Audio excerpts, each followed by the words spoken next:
Chapter 7. Edgar Allan Poe. In the 1830s occurred a literary dawn directly affecting not only the history of the weird tale, but that of short fiction as a whole, and indirectly molding the trends and fortunes of a great European aesthetic school. It is our good fortune as Americans to be able to claim that dawn as our own, for it came in the person of our illustrious and unfortunate fellow countryman, Edgar Allan Poe. Poe's fame has been subject to curious undulations, and it is now a fashion amongst the advanced intelligentsia to minimize his importance both as an artist and as an influence. But it would be hard for any mature and reflective critic to deny the tremendous value of his work and the pervasive potency of his mind as an opener of artistic vistas. True, his type of outlook may have been anticipated, but it was he who first realized its possibilities and gave it supreme form and systematic expression. True also that subsequent writers may have produced greater single tales than his, but again we must comprehend that it was only he who taught them by example and precept the art which they, having the way cleared for them and given an explicit guide, were perhaps able to carry to greater lengths. Whatever his limitations, Poe did that which no one else ever did or could have done, and to him we owe the modern horror story in its final and perfected state. Before Poe, the bulk of weird writers had worked largely in the dark, without an understanding of the psychological basis of the horror appeal, and hampered by more or less of conformity to certain empty literary conventions, such as the happy ending, virtue rewarded, and in general a hollow moral didacticism, acceptance of popular standards and values, and striving of the author to obtrude his own emotions into the story and take sides with the partisans of the majority's artificial ideas. Poe, on the other hand, perceived the essential impersonality of the real artist, and knew that the function of creative fiction is merely to express and interpret events and sensations as they are, regardless of how they tend or what they prove, good or evil, attractive or repulsive, stimulating or depressing, with the author always acting as a vivid and detached chronicler rather than as a teacher, sympathizer, or vendor of opinion. He saw clearly that all phases of life and thought are equally eligible as subject matter for the artist, and being inclined by temperament to strangeness and gloom, decided to be the interpreter of those powerful feeling and frequent happenings which attend pain rather than pleasure, decay rather than growth, terror rather than tranquility, and which are fundamentally either adverse or indifferent to the tastes and traditional outward sentiments of mankind, and to the health, sanity, and normal expansive welfare of the species. Poe's spectres thus acquired a convincing malignity possessed by none of their predecessors, and established a new standard of realism in the annals of literary horror. The impersonal and artistic intent, moreover, was aided by a scientific attitude not often found before, whereby Poe studied the human mind rather than the usages of Gothic fiction, and worked with an analytical knowledge of terror's true sources, which doubled the force of his narratives and emancipated him from all the absurdities inherent in merely conventional shutter-coining. This example having been set, later authors were naturally forced to conform to it in order to compete at all, so that in this way a definite change began to affect the mainstream of macabre writing. Poe, too, set a fashion in consummate craftsmanship, and although today some of his own work seems slightly melodramatic and unsophisticated, we can constantly trace his influence in such things as the maintenance of a single mood, and achievement of a single impression in a tale, and the rigorous paring down of incidents to such as have a direct bearing on the plot and will figure prominently in the climax. Truly may it be said that Poe invented the short story in its present form. His elevation of disease, perversity, and decay to to the level of artistically expressible themes, was likewise infinitely far-reaching in effect, for avidly seized, sponsored, and intensified by his eminent French admirer, Charles Pierre Baudelaire, it became the nucleus of the principal aesthetic movements in France, thus making Poe, in a sense, the father of the decadents and the symbolists. Poet and critic by nature and supreme attainment, logician and philosopher by taste and mannerism, Poe was by no means immune from defects and affectations. His pretense to profound and obscure scholarship, his blundering ventures in stilted and labored pseudo-humor, and his often vitriolic outbursts of critical prejudice must all be recognized and forgiven. Beyond and above them, and dwarfing them to insignificance, was a master's vision of the terror that stalks about and within us, and the worm that writhes and slavers in the hideously close abyss, penetrating to every festering horror in the gaily painted mockery called existence, and in the solemn masquerade called human thought and feelings. That vision had power to project itself in blackly magical crystallizations and transmutations, till there bloomed in the sterile America of the 30s and 40s such a moon-nourished garden of gorgeous poison fungi as not even the nether slope of Saturn might boast.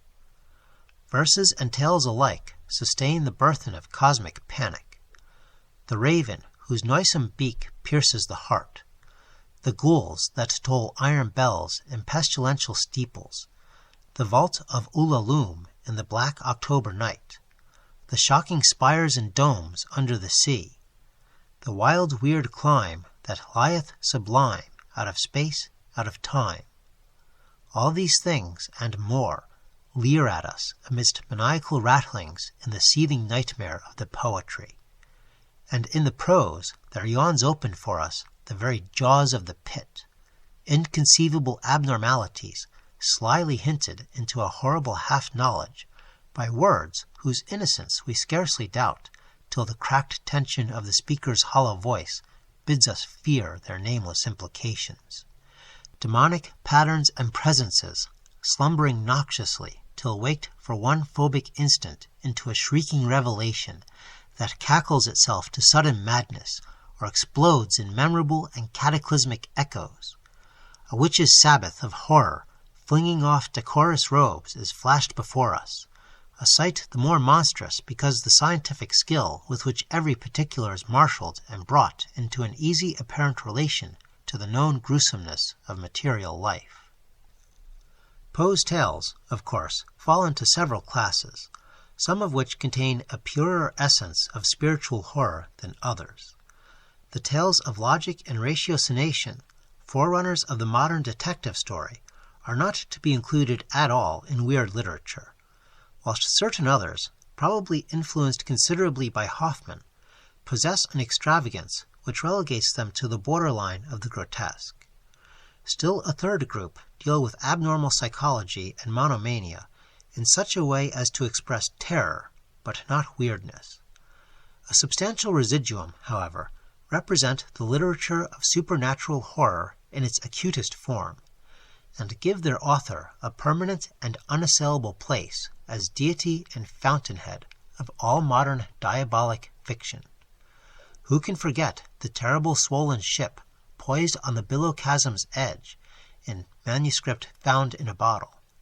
the dark intimations of her unhallowed age and monstrous growth, her sinister crew of unseeing greybeards, and her frightful southward rush under full sail through the ice of the Antarctic night, sucked onward by some resistless devil current toward a vortex of eldritch enlightenment which must end in destruction. Then there is the unmutterable Monsieur Valdemar, kept together by hypnotism for 7 months after his death,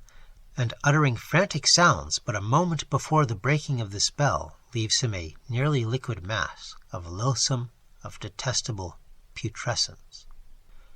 In the narrative of A. Gordon Pym,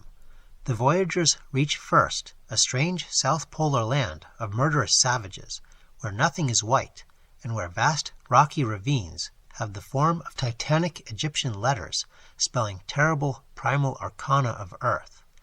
and thereafter a still more mysterious realm where everything is white, and where shrouded giants and snowy-plumed birds guard a cryptic cataract of mist which empties from immeasurable celestial heights into a torrid milky sea. Metzengerstein horrifies with its malign hints of a monstrous metempsychosis, the mad nobleman who burns the stable of his hereditary foe, the colossal unknown horse that issues from the blazing building after the owner has perished therein, the vanishing bit of ancient tapestry where was shown the giant horse of the victim's ancestor in the Crusades, the madman's wild and constant riding on the great horse, and his fear and hatred of the steed, the meaningless prophecies that brood obscurely over the warring houses, and finally the burning of the madman's palace and the death therein of the owner, borne helpless into the flames and up the vast staircases astride the beast he has ridden so strangely. Afterward, the rising smoke of the ruins takes the form of a gigantic horse. The man of the crowd, telling of one who roams day and night to mingle with streams of people as if afraid to be alone, has quieter effects, but implies nothing less of cosmic fear. Poe's mind was never far from terror and decay, and we see in every tale, poem, and philosophical dialogue a tense eagerness to fathom unplumbed wells of night, to pierce the veil of death, and to reign in fancy as lord of the frightful mysteries of time and space.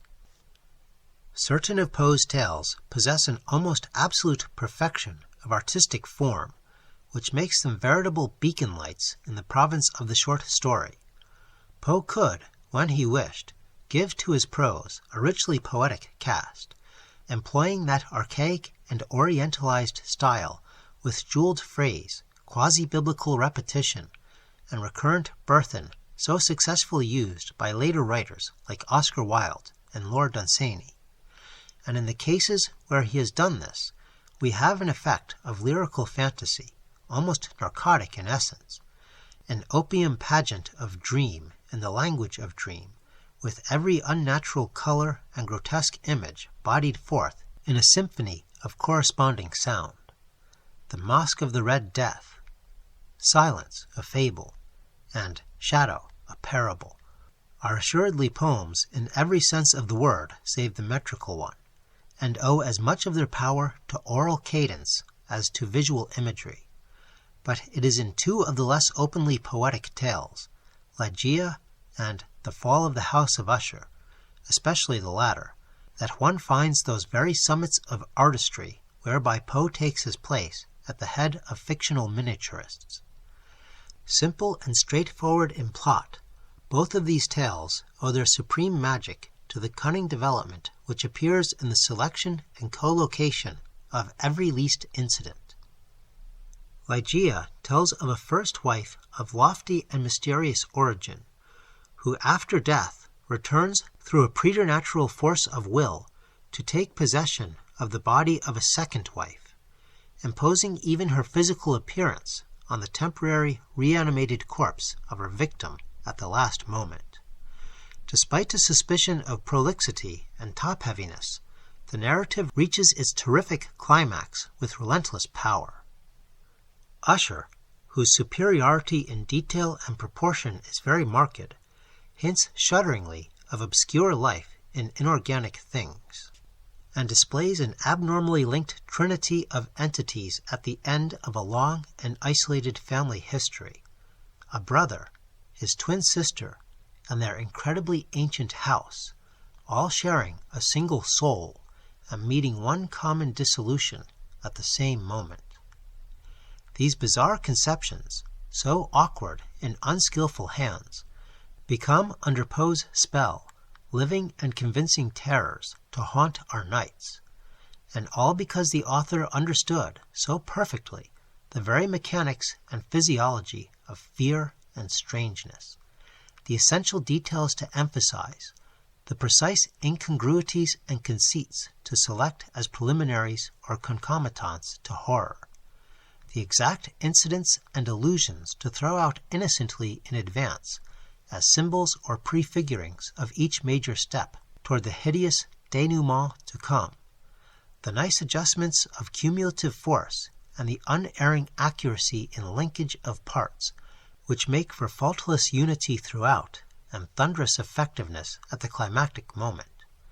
the delicate nuances of scenic and landscape value to select in establishing and sustaining the desired mood and vitalizing the desired illusion. Principles of this kind, and dozens of obscurer ones too elusive to be described or even fully comprehended by any ordinary commentator. Melodrama and unsophistication there may be. We are told of one fastidious Frenchman who could not bear to read Poe except in Baudelaire's urbane and Galicially modulated translation. But all traces of such things are wholly overshadowed by a potent and inborn sense of the spectral, the morbid, and the horrible, which gushed forth from every cell of the artist's creative mentality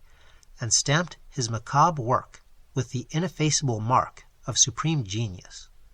Poe's weird tales are alive in a manner that few others can ever hope to be. Like most fantasistas, Poe excels in incidents and broad narrative effects rather than in character drawing. His typical protagonist is generally a dark, handsome, proud, melancholy, intellectual, highly sensitive, capricious, introspective, isolated, and sometimes slightly mad gentleman of ancient family and opulent circumstances, usually deeply learned in strange lore and darkly ambitious of penetrating to forbidden secrets of the universe. Aside from a high-sounding name, this character obviously derives little from the early Gothic novel, for he is clearly neither the wooden hero nor the diabolical villain of Radcliffean or Ludovician romance. Indirectly, however, he does possess a sort of genealogical connection, since his gloomy, ambitious, and antisocial qualities savor strongly of the typical Byronic hero, who in turn is definitely an offspring of the Gothic Manfreds, Montonis, and Ambrosios. More particular qualities appear to be derived from the psychology of Poe himself, who certainly possessed much of the depression, sensitiveness, mad aspiration, loneliness, and extravagant freakishness which he attributes to his haughty and solitary victims of fate.